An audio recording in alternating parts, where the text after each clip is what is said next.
सोचिए, एक नदी है जो हजारों किलोमीटर से शांत बह रही है और फिर अचानक वो अपना रास्ता छोड़कर सैकड़ों फीट नीचे छलांग लगा देती है। ये सिर्फ पानी का गिरना नहीं है, ये धरती की वो कहानी है जो चट्टानों पर लिखी गई है। आज हम भारत की इसी भूवैज्ञानिक आत्मकथा को पढ़ने की कोशिश करेंगे, यहाँ के कुछ सबसे शानदार जलप्रपातों के जरिए। तो चलिए इस विषय की तह तक चलते हैं। सबसे पहले ये समझना जरूरी है कि जब हम जलप्रपात या वाटरफॉल कहते हैं तो इसका असल में मतलब क्या होता है। ये नदी के सामान्य बहाव से इतना अलग क्यों है? ये एक बहुत अच्छा सवाल है। देखिए, सरल शब्दों में जब कोई नदी अपने रास्ते में किसी ऊंची चट्टान या कगार से सीधा नीचे गिरती है तो उसे जलप्रपात कहते हैं। इसकी सबसे बड़ी पहचान है खड़ी गिरावट, मतलब एक वर्टिकल ड्रॉप। और भूगोल की भाषा में ये एक बहुत दिलचस्प चीज दिखाता है। ये बताता है कि नदी अपनी युवावस्था में है। युवावस्था?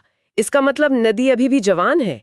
ये थोड़ा अजीब लगता है। हाँ, इसे ऐसे समझिए, जब एक नदी पहाड़ों से निकलती है तो उसमें बहुत ऊर्जा होती है। अच्छा। वो बेचैन होती है, अपने रास्ते में आने वाली हर चीज को तेजी से काटती है। जलप्रपात इसी आक्रामक कटाव का नतीजा है। अच्छा। जैसे जैसे नदी मैदानों में पहुंचती है वो मैच्योर हो जाती है, शांत, चौड़ी और धीमी। अच्छा। तो जब भी आप कोई जलप्रपात देखें तो आप असल में एक युवा, ऊर्जा से भरी धरती को देख रहे हैं। वाह, ये तो सोचने का एक बिल्कुल नया नजरिया है। पर ये बनते कैसे हैं? क्या नदी बस एक दिन तय करती है कि उसे नीचे कूदना है? नहीं नहीं, इसकी एक प्रक्रिया है जो हजारों सालों तक चलती है। ज्यादातर जलप्रपात वहां बनते हैं जहां नदी ऊपर एक कठोर चट्टान की परत से गुजरती है और उसके ठीक नीचे एक नरम चट्टान की परत होती है। अच्छा। पानी का बहाव नीचे की नरम चट्टान को तेजी से काटना शुरू कर देता है। अच्छा। धीरे धीरे नरम चट्टान कटकर पीछे हटती जाती है और ऊपर की कठोर चट्टान एक छज्जे की तरह, एक लेज की तरह लटक जाती है। एक समय आता है जब यह छज्जा इतना लंबा हो जाता है कि पानी सीधा नीचे गिरने लगता है और एक जलप्रपात का जन्म होता है। कमाल है। तो चलिए भारत के कुछ ऐसे ही शानदार भूवैज्ञानिक अजूबों की यात्रा करते हैं। शुरुआत करते हैं कुंचिकल जलप्रपात से, जिसे भारत का सबसे ऊंचा जलप्रपात कहा जाता है। ये कर्नाटक में है ना? जी, ये कर्नाटक के शिमोगा जिले में वाराही नदी पर है और यहाँ सबसे ऊंचा शब्द के साथ एक छोटा सा लेकिन बहुत जरूरी पहलू जुड़ा है। कुंचिकल भारत का सबसे ऊंचा टियर्ड यानी सीढ़ीदार जलप्रपात है। इसकी कुल ऊंचाई लगभग 455 मीटर है, जो कि बहुत ज्यादा है। एक मिनट, टियर्ड मतलब सीढ़ीदार? तो मैं जो कल्पना कर रही हूँ कि पानी एक विशाल पर्दे की तरह गिर रहा है, वो गलत है। ये तो फिर सीढ़ियों से उतरते पानी जैसे दिखता होगा। बिल्कुल सही सोचा आपने। यहाँ पानी एक सीधी धार में नहीं गिरता, ये चट्टानों की कई परतों से टकराता हुआ कई चरणों या सीढ़ियों में नीचे उतरता है। हर चरण अपने आप में एक छोटा जलप्रपात जैसा लगता है। ये नज़ारा ये भी बताता है कि यहाँ की चट्टानी बनावट एक जैसी नहीं है।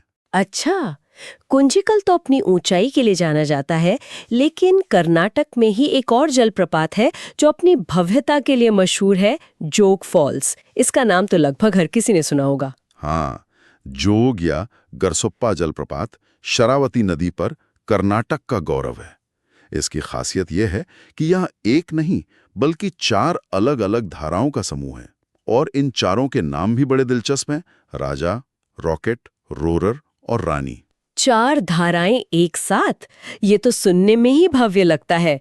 लेकिन मैंने सुना है कि जोग फॉल्स को लेकर एक बहस भी चलती है, बिजली और सुंदरता के बीच। आपने बिल्कुल सही सुना है। जोग फॉल्स पर जो हाइड्रो इलेक्ट्रिक प्लांट है वो कर्नाटक की ऊर्जा जरूरतें पूरी करने में बहुत अहम है। लेकिन इसने एक सवाल भी खड़ा किया है, क्या ऐसी प्राकृतिक धरोहर की सुंदरता को बिजली के लिए कम किया जाना चाहिए? क्योंकि जब प्लांट पूरी क्षमता से चलता है तो फॉल्स में पानी का बहाव काफी कम हो जाता है। ये विकास और पर्यावरण संरक्षण के बीच के संतुलन का एक क्लासिक उदाहरण है। ये तो वाकई एक मुश्किल सवाल है ना। अच्छा, अब कर्नाटक से थोड़ा आगे बढ़ते हैं, जी। गोवा की सीमा की ओर, जहां एक ऐसा जलप्रपात है जिसके बीच से ट्रेन गुजरती है, दूध सागर। जी। ये तो किसी फिल्म के सीन जैसा लगता है। और कई फिल्मों में इसे दिखाया भी गया है। दूध सागर मांडवी नदी पर है और इसका नाम एकदम सटीक है। जब पानी इतनी ऊंचाई से और इतनी तेजी से गिरता है तो पानी की बूंदों से एक सफेद झाग बनता है जो बिल्कुल दूध के सागर जैसा लगता है। मुझे हमेशा ये सोचकर हैरानी होती है कि किसी ने एक विशाल जलप्रपात के ठीक सामने से रेलवे ट्रैक बनाने का फैसला क्यों किया होगा। ये तो इंजीनियरिंग का एक कमाल रहा होगा, लेकिन क्या इससे उस जगह की प्राकृतिक सुंदरता पर कोई असर नहीं पड़ा? ये एक बेहतरीन सवाल है। ये ट्रैक ब्रिटिश काल में बनाया गया था और उस समय के हिसाब से ये इंजीनियरिंग का एक चमत्कार था। आज ये पर्यटकों के लिए सबसे बड़ा आकर्षण है। ट्रेन जब उस पुल से गुजरती है और आपको जलप्रपात का वो नज़ारा दिखता है तो वो अविस्मरणीय होता है। हाँ, इसके निर्माण से यकीनन उस इकोसिस्टम पर असर पड़ा होगा, लेकिन अब ये उस लैंडस्केप का एक अभिन्न हिस्सा बन चुका है। अब पश्चिम से सीधा चलते हैं भारत के उत्तर पूर्व में मेघालय, जहां दुनिया में सबसे ज्यादा बारिश होती है। वहां के जलप्रपात तो यकीनन बहुत खास होंगे। हमारे पास नोह कलिकाई का जिक्र है। नोह कलिकाय अपने आप में एक अलग ही दुनिया है। ये चेरापूंजी के पास है और पूरी तरह से बारिश के पानी पर निर्भर है। इसकी सबसे बड़ी खासियत है इसका प्रकार। यह भारत का सबसे ऊंचा प्लंज वाटरफॉल है। अच्छा, तो ये प्लंज टाइप कुंचिकल के टियर्ड टाइप से कैसे अलग है? प्लंज का मतलब है कि पानी ऊपर से नीचे तक बिना किसी चट्टान से टकराए, बिना किसी रुकावट के एक सीधी धार में गिरता है। ऐसा तब होता है जब नदी एक बहुत ही कठोर चट्टान की परत के ऊपर से बह रही हो। वो चट्टान हार नहीं मानती, इसलिए पानी को बस उसके किनारे से छलांग लगानी पड़ती है। नोह कलिकाई की 340 मीटर की सीधी गिरावट खासी पहाड़ियों के बीच एक अद्भुत दृश्य बनाती है। यहीं पर एक कंफ्यूजन होता है। हाँ। अगर कोई पूछे कि भारत का सबसे ऊंचा जलप्रपात कौन सा है, तो जवाब कुंचिकल होगा या नोह कलिकाई? ये इस बात पर निर्भर करता है कि सवाल कैसे पूछा गया है। अगर कुल ऊंचाई की बात करें जिसमें सारे चरण शामिल हों, तो कुंचिकल मतलब 455 मीटर विजेता है। लेकिन अगर एक ही बार में सबसे लंबी सीधी गिरावट की बात करें तो नोह कलिकाई 340 मीटर सबसे ऊंचा है। अच्छा, तो प्रतियोगी परीक्षाओं के लिए ये जानना बहुत जरूरी है कि टियर्ड पूछा गया है या प्लंज। बिल्कुल। यह तो बहुत महत्वपूर्ण जानकारी है। चलिए अब एक ऐसे जलप्रपात की बात करते हैं जिसे एक बहुत बड़ी उपाधि दी गई है, भारत का नियाग्रा। यह है चित्रकूट जलप्रपात। लेकिन क्या भारत का नियाग्रा कहना थोड़ी ज्यादती नहीं है? नियाग्रा फॉल्स तो बहुत विशाल है। क्या चित्रकूट सच में उस स्तर की भव्यता रखता है? ये एक जायज सवाल है। देखिए, चित्रकूट की तुलना नियाग्रा से उसकी ऊंचाई के लिए नहीं होती है, बल्कि उसके घोड़े की नाल जैसी विशाल चौड़ाई के लिए होती है। ये छत्तीसगढ़ के बस्तर जिले में इंद्रावती नदी पर है। खासकर मानसून के मौसम में जब इंद्रावती नदी पूरे उफान पर होती है, तब इस जलप्रपात की चौड़ाई लगभग 300 मीटर तक पहुंच जाती है। पानी का वो विशाल भंडार जब एक साथ नीचे गिरता है तो उसकी गर्जना और भव्यता वाकई में नियाग्रा की याद दिलाती है।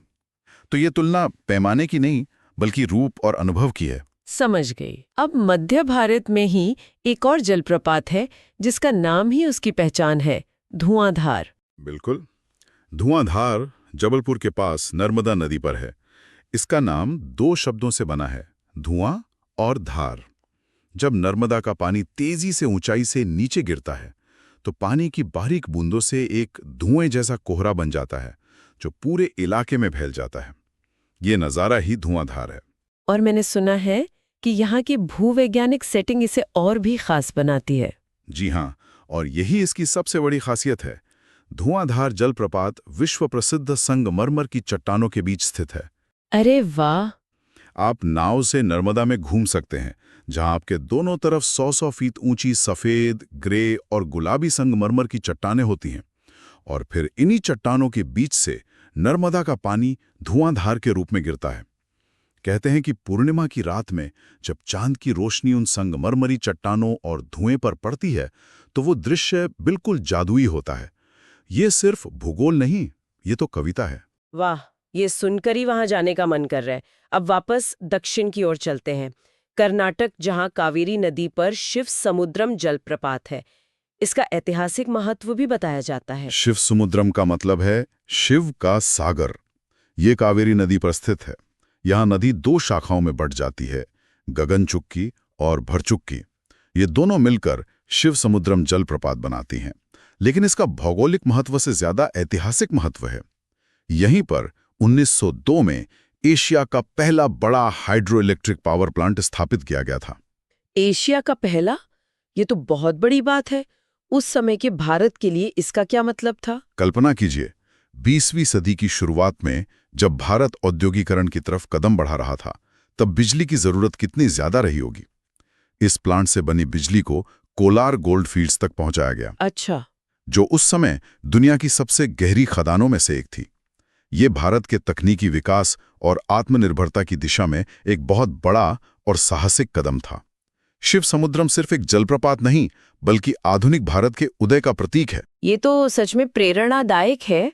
दक्षिण में ही एक और जलप्रपात है केरला में, जो अपनी खूबसूरती के लिए फिल्मों में बहुत लोकप्रिय हुआ है, अतिरापिल्ली। अतिरापिल्ली जलप्रपात केरला में चालकुरी नदी पर है। इसकी चौड़ाई और घने जंगलों के बीच इसकी लोकेशन इसे केरल का नियाग्रा बनाती है। लेकिन इसकी असली खासियत है इसका इकोसिस्टम। ये पश्चिमी घाट के उस हिस्से में है जो जैव विविधता मतलब बायोडायवर्सिटी का खजाना है। तो क्या इसी वजह से ये फिल्म मेकर्स की पसंदीदा जगह है? हाँ, क्योंकि यहाँ का प्राकृतिक सौंदर्य अनछुआ और असली लगता है। वो घने जंगल, पानी की विशाल धारा और तरह तरह के पक्षी और जानवर, ये सब मिलकर एक बहुत ही सिनेमैटिक लोकेशन बनाते हैं। यह हमें याद दिलाता है कि जलप्रपात सिर्फ पानी और चट्टान नहीं होते, वे अपने आसपास जीवन का एक पूरा संसार बनाते हैं। तो इन सभी उदाहरणों से ये साफ है कि जलप्रपातों का महत्व सिर्फ नज़ारों और पिकनिक स्पॉट तक सीमित नहीं है। बिल्कुल नहीं। अगर हम इन सबको जोड़कर देखें तो एक बड़ी तस्वीर उभरती है। आर्थिक रूप से ये बिजली बनाते हैं, जैसा हमने जोग और शिव समुद्रम में देखा। पर्यटन के लिहाज से ये स्थानीय अर्थव्यवस्था को सहारा देते हैं, जैसे दूधसागर और धुआंधार। पर्यावरण के नजरिए से ये बायोडाइवर्सिटी हॉटस्पॉट होते हैं, जैसा अतिरापिल्ली में है। और भौगोलिक रूप से ये हमें धरती के बनने की कहानी सुनाते हैं। और अगर हम पूरे भारत के नक्शे को देखें तो क्या इन जलप्रपातों के वितरण में कोई पैटर्न नजर आता है? ऐसा लगता है कि ज्यादातर दक्षिणी और मध्य भारत में है। हाँ, एक पैटर्न तो है। दक्षिण भारत में पश्चिमी घाट की ऊंची नीची भूमि और वहां से निकलने वाली तेज रफ्तार नदियां जैसे शरावती और कावेरी जलप्रपात बनाने के लिए एक आदर्श स्थिति पैदा करती हैं। मध्य भारत में नर्मदा और इंद्रावती जैसी नदियां पठारी इलाकों से बहती हैं, जो धुआंधार और चित्रकूट जैसे चौड़े जलप्रपात बनाती हैं। और उत्तर पूर्व में हिमालय की युवा पहाड़ियों और भयंकर मानसून की वजह से नोहकली जैसे ऊंचे प्लंज वाटरफॉल बनते हैं। तो भारत का हर जलप्रपात अपने क्षेत्र की अनोखी भौगोलिक पहचान को दर्शाता है। तो कुल मिलाकर भारत के जलप्रपात केवल पानी की धाराएं नहीं है, बल्कि ये हमारी भूगोल, अर्थव्यवस्था, इतिहास और जीवन की जीते जागती कहानियां हैं। और इसीलिए इनका संरक्षण हमारी जिम्मेदारी है। ये सिर्फ प्राकृतिक धरोहर नहीं है, बल्कि एक पूरा पारिस्थितिकी तंत्र है। बढ़ता प्रदूषण, अनियंत्रित पर्यटन और जलवायु परिवर्तन, ये सभी इनके लिए एक बड़ा खतरा है। इन्हें बचाकर रखना मतलब हमारी अपनी भूवैज्ञानिक विरासत को बचाकर रखना है। आज की इस चर्चा से एक अंतिम विचार जो हम सभी को लेना चाहिए वो ये है, भूगोल को रटना नहीं है, उसे देखना और समझना है। अगली बार जब आप किसी जलप्रपात को देखें तो सिर्फ उसकी सुंदरता पर मत रुक जाइएगा। ये सोचने की कोशिश कीजिएगा कि ये यहाँ क्यों है, इसने कौन सी चट्टानों को काटा है और ये इस धरती की कौन सी कहानी सुना रहा है।